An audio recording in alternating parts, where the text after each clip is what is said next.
did you actually manage to get an actor of the calibre of Larry Grayson to take part in Crossroads? That must have been some coup for the programme. Oh, I think with Larry just saying. He lives local. Hello. Hello, Eamon. Hi, Larry. Oh, And it was your roles too, wasn't it? Oh, absolutely, yes. And my chauffeur, may I say, in his white uniform and with the cap with the LG on. They asked me, you know, if they could borrow my roles, you see. And they wanted me to drive it, you see, Eamon, but of course I can't drive. You can't drive? I can't drive at all, no. Just a tandem with Everard. So how did we... Well, OK, how did you actually film that? Well, it was marvellous how they did it because my chauffeur were in the car, you see, and then we changed places quickly, and Nolly knocked me like that, you see, and then we went off, and then my chauffeur changed over quickly and got in and drove away, you see, and everyone said, oh, Larry can drive after all then, you see. It was all rubbish, I couldn't drive at all, still can't. Now, the reason you were obviously in the programme is because you're a very close friend of Noel Gordon. Yeah, I knew them all very well. Right from the early days, I used to go and have lunch in the canteen there, you know, and I used to go visit Nolly. And we were great friends right from 1972, when she came on a programme I was doing called Saturday Variety, and we became great friends, and her mother too. She was wonderful. I miss her terribly still. Marvellous. Yeah. Wonderful. So professional. And she treated Jane and Roger just like her own children. She said to me once, you know, Roger... that was Roger Tongue who played Sandy. He's played Sandy. And Jill, they're like my family, the family I never had, you know, Larry. And she thought the world of them both. She was very sad when, of course, when Roger died, and she loved Jill. Did you look upon her as a mother figure? Oh, yes, in a sort of way. Well, she was very much mum to the cast. I mean, she sort of presided over us, yes, she defended us and looked after us. And she yeah.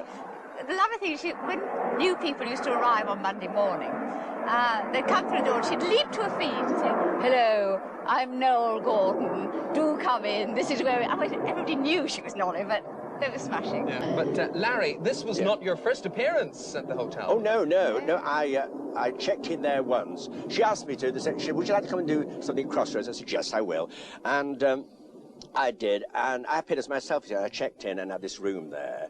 And I was very disagreeable and awful. And the next day, and first of all, I must tell you a lovely story about the fan letters that she used to get. Well, they all get, but this man used to write to her and tell her about his ferrets, believe it or not. His ferrets? His ferrets, yes, his ferrets. He said, I have ferrets, my wife hates them, and you're such an understanding person, Meg.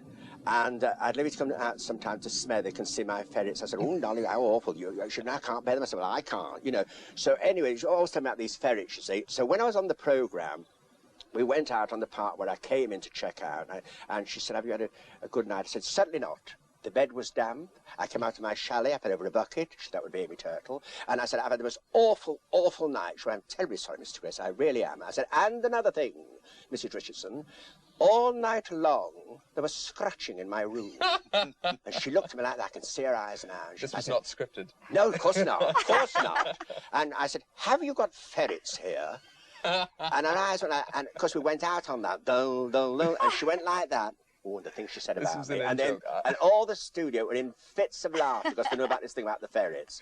And, you know, she said, I'll get you for that, my lad, you know. Oh, she was lovely. Well, we'll come back and talk about this more in depth with Larry Grayson and a lot of other people from the staff. But meanwhile, Patty Caldwell, where else would she be but propping up the bar inside the motel? I'll be out there in a minute, Eamon. Now then, where would this programme be without the fans? And we have probably two of the prize-winning fans here. Welcome to Rose Reich. Now, Rose, where have you come from? From Exmouth in Devon. And who's your favourite character? Jill. And you have, in fact, been corresponding with her for years, haven't you? Yes, for a long time. And for the first time, you're meeting her today? Yes. Right. And John Cavio. Now, John, where are you from? Bournemouth. From Bournemouth. And you've turned this into something of a life's work, haven't you, your love of Crossroads? That's right. Yeah, I started watching it when I was 6 years old.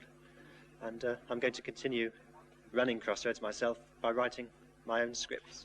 Writing your own scripts to keep it alive? Yeah. It's obviously moved you, the whole thing, and you've taken it very seriously. What do you think went wrong? Where did the producers go wrong for you? When they decided that Noel had to go. Yes. I can't understand it, because Neighbours now is very much a hit. And that's how Crossroads was. So that is proof that Crossroads could have stayed exactly as it was before Noel went. Right. Jane, now what's your reaction to this? Because clearly John here has taken it very, very seriously indeed. As he said, it was a bit like losing a member of his family. I think what you were saying just now about Neighbours is so true, because that's produced by Reg Watson, who was our first producer. And, I mean, I think the original idea was to just put on something that was with very nice people, nothing too horrendous happened in it, that you could sit and watch and know you weren't going to be offended or totally infuriated or shocked beyond belief. And I think there's a place for that, and the fact that Neighbours is now so popular shows that there is. But do you agree with John that it was the moment when they got rid of Meg, the character, that it started to go down? Yes, we all feel that. Really? Yeah. Yes. I mean, she was Crossroads.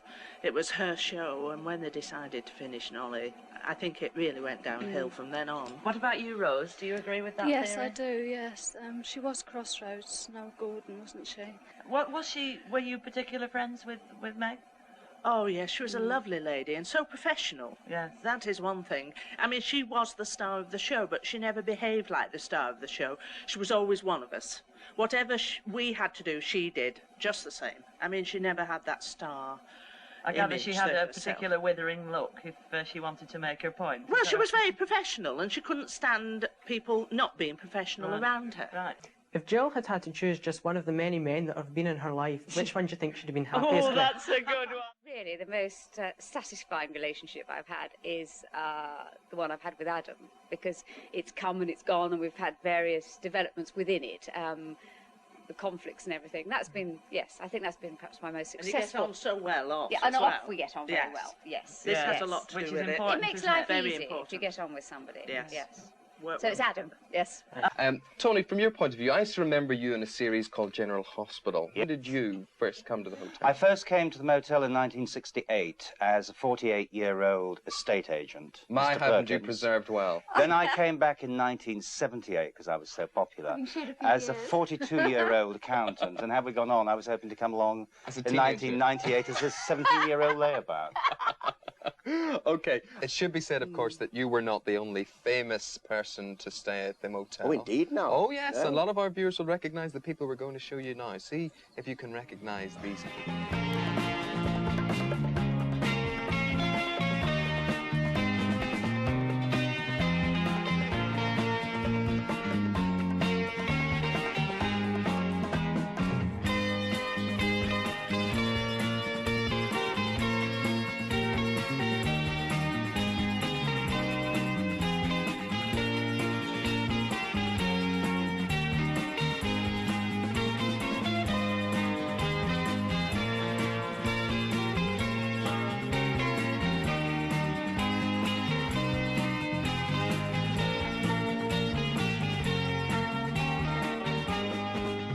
You don't remember Bob Monkice in it, do you? I don't know. Yeah. Perhaps I was off having a baby. Maybe you were. I was always nipping. Having another affair Yes, somewhere or something, other. yeah. But not an exhaustive list, Tony.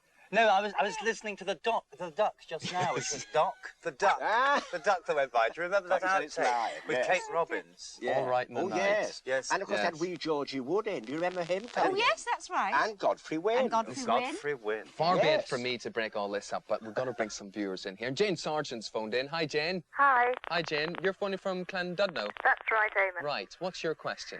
Well, I'd like to ask Jane and Tony, for that matter, did they become aware of the decline in the storylines and the standard of the programme? Yeah, I think perhaps after Nolly went, it changed a bit. Yes, oh, totally. Yes. Because the show was Nolly. I mean, without doubt. But actually, you say the decline in popularity.